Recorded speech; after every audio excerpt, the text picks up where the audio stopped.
Have you ever walked into a room, stood there for a few seconds, and thought, "Now what was I here for?" Maybe you've misplaced your glasses, only to find them right on your head, or you've blanked out on a familiar name that was just on the tip of your tongue. Sound familiar? If it does, you're not alone. And more importantly, it doesn't mean you're losing your mind. Let's be honest, growing older comes with a few surprises. Some are lovely, like finally having the time to enjoy a quiet morning, travel at your own pace, or watch your grandkids grow. But others, not so much.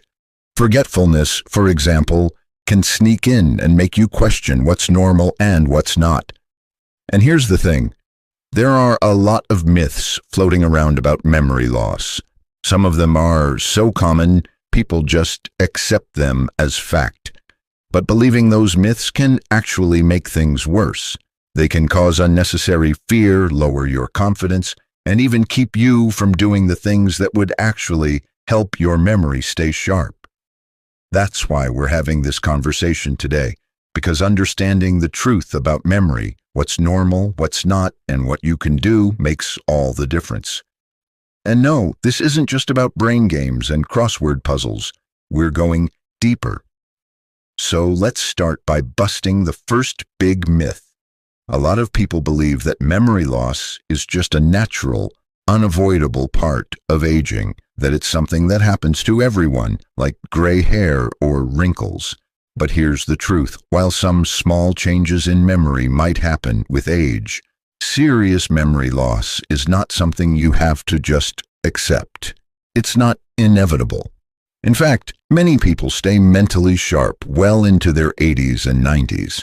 The key is understanding the difference between what's normal and what's not.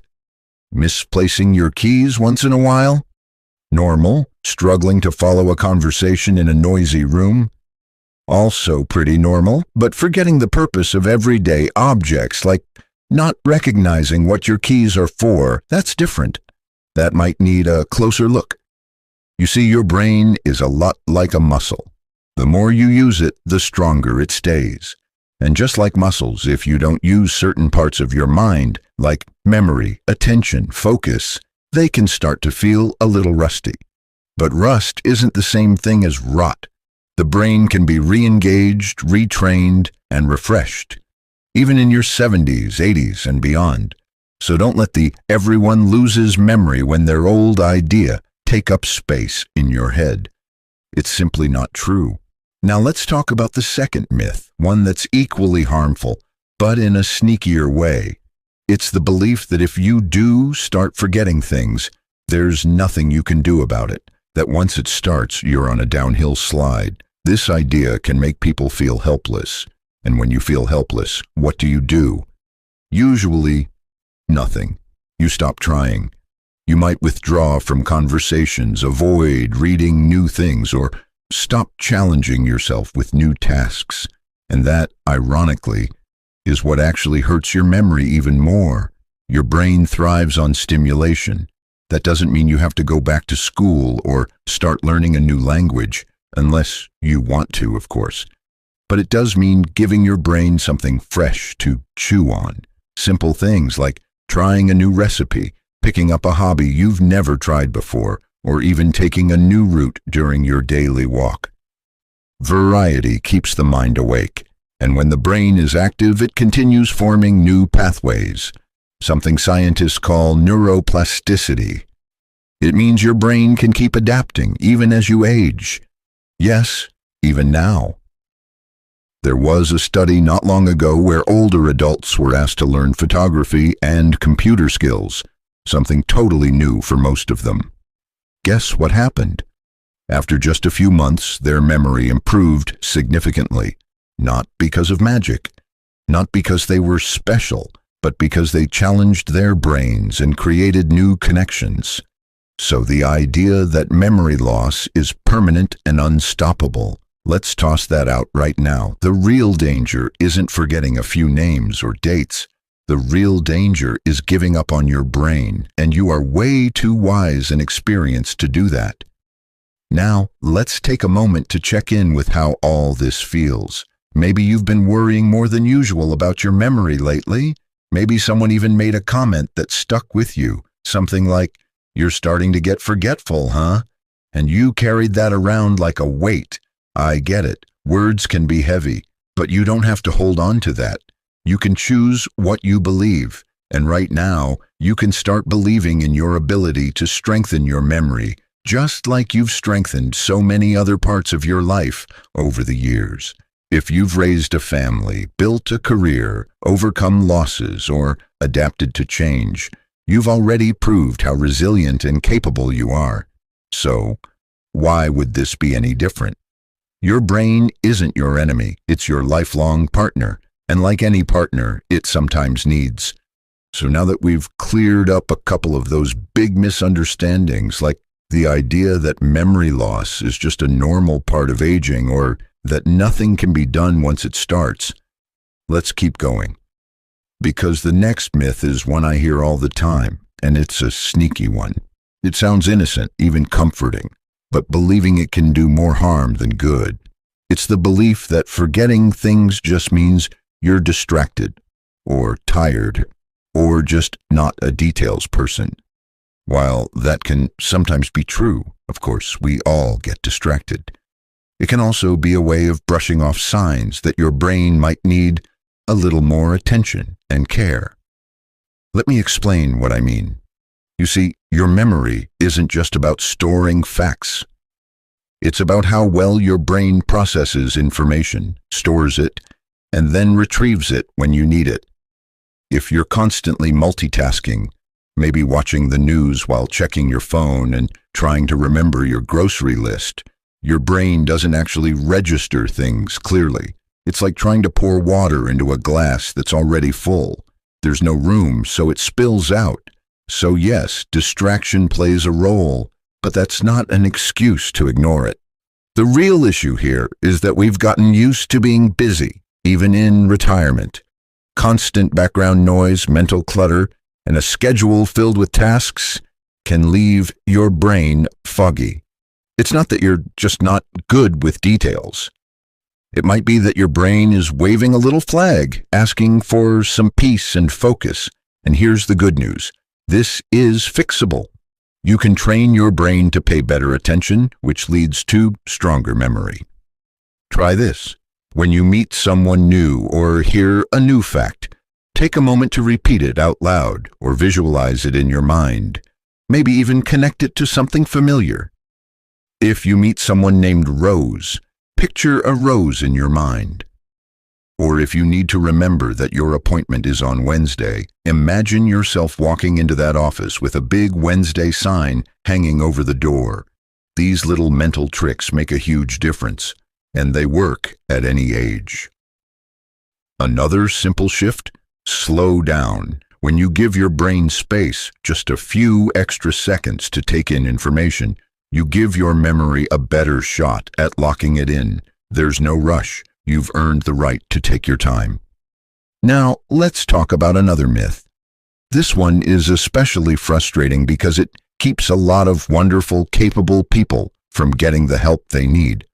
It's the idea that only people with Alzheimer's or dementia struggle with memory loss. And if you don't have a diagnosis, then you're fine. And there's no reason to check in with your doctor. But that's not how it works. The truth is, memory loss happens on a spectrum. There's a lot of space between totally fine and serious condition. And sometimes small changes in memory or behavior are early signs of something that could be treated or managed if it's caught in time.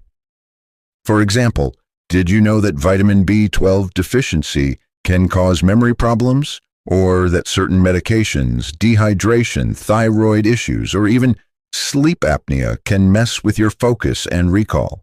These things don't mean you have dementia. They mean something in your body needs attention. And the sooner you check in with a healthcare provider, the better chance you have of getting back on track. Unfortunately, many people wait too long. They don't want to make a fuss or be dramatic. But you are not being dramatic by taking care of yourself. You're being smart. You're being proactive. Think of it like your car. If a warning light comes on, you don't wait until smoke is pouring out of the hood before checking under it.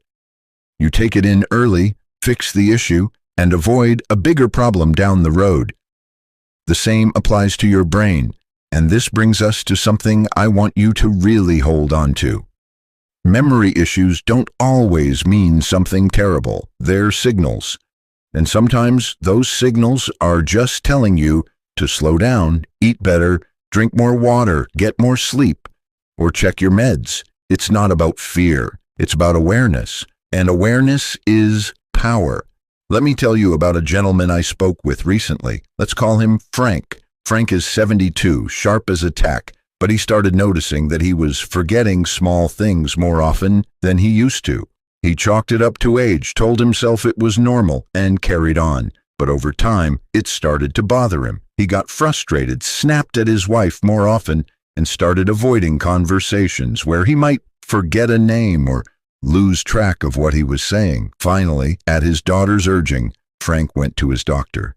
Turned out he was on a medication for blood pressure that had a known side effect of memory problems. His dosage was adjusted, and just like that, things started improving. He felt sharper, more confident. He even started leading a weekly trivia night at his community center. And it all started because he didn't ignore the signs. He listened to his brain. Let's keep going. By now, we've peeled back some of the biggest misunderstandings about memory loss. We've talked about how it's not inevitable, how your brain can improve with the right care, and how forgetting things doesn't automatically mean you're slipping away. But there's one more myth I want to bring up, and it's one that often gets passed around in quiet whispers, sometimes even as a joke, like it's just part of the deal. It's the idea that once memory problems start, you should stop trying new things, that it's better to play it safe, stick to what you know, keep your routine simple, avoid new challenges, because trying something new might just prove you can't remember anymore. But the truth is, doing that is like telling a flower not to bloom because it might wilt. It's not protecting you, it's stunting you. Now, I know trying new things can feel intimidating, especially when the memory isn't as sharp as it once was, but your brain craves novelty. It wakes up when it encounters new situations. It lights up when you learn something, even something small. You don't have to start mountain climbing or take up the violin unless you want to. But you can do things like learn a new card game, try a new recipe, take a dance class, or explore a new part of your neighborhood on foot. When you try something new, you stretch your mind. You build new neural pathways. And those pathways help strengthen not only your memory, but your overall mental agility. It's like walking a new trail in the woods. The more often you take it, the clearer and easier it becomes. You don't forget your way, you make your way. There's a woman I once met. Let's call her Grace. She was 79 when she joined a local painting class, even though she'd never painted before. She told me she almost didn't sign up because she was afraid she'd forget the instructions or mess up her work. But do you know what happened? Not only did she not forget, she flourished. Her paintings got better and better, but more than that, she felt more confident. She started remembering names, details, and even phone numbers better. Why? Because her brain was being challenged in a joyful, low-pressure way. And joy is just as important to memory as exercise or food. And that brings me to one more important thing. Your emotional health plays a huge role in how well your memory works. If you're feeling down, lonely, anxious, or overwhelmed, your brain has a much harder time focusing and retaining information. That's not a weakness. It's just how the brain works. So if you've been feeling blue or withdrawn lately, please don't ignore it. Reach out to someone. Talk to a friend. Join a group. Go for a walk with a neighbor. These small connections do wonders for your memory and your heart. Your brain thrives in a positive emotional environment. Laughter, music, conversation, these things are not just nice to have. They're essential. Think about how easily you can remember the lyrics of a song you loved when you were 20, or the name of someone who made you laugh till your sides hurt. Memory is not just about function, it's about feeling. And when you bring joy and connection into your daily life, your brain holds on to those moments more easily. Now, as we come to the end of this conversation, I want you to take a deep breath with me. Go ahead, in and out. And I want you to hear this loud and clear. There is nothing broken about you. You are not too old, too late, or past your prime. You're living proof of resilience. You faced decades of challenges, changes, and chances, and you're still here, still learning, still growing. Memory might change. Your body might move differently than it used to, but your value, your wisdom, your capacity to improve, those things don't fade, they evolve. So let's just take a moment to reflect on what we've uncovered together. We've seen that memory loss isn't just an automatic part of aging, that serious memory problems should be taken seriously, but also that many causes are treatable and reversible. We've talked about how memory improves when you challenge it, nourish it, and treat it with compassion. And we've learned that new experiences, joyful activities, and emotional well-being are just as vital as any supplement or brain game. But above all, I hope you walk away from this with one message ringing in your heart. You are not helpless. Far from it. You have more power than you realize.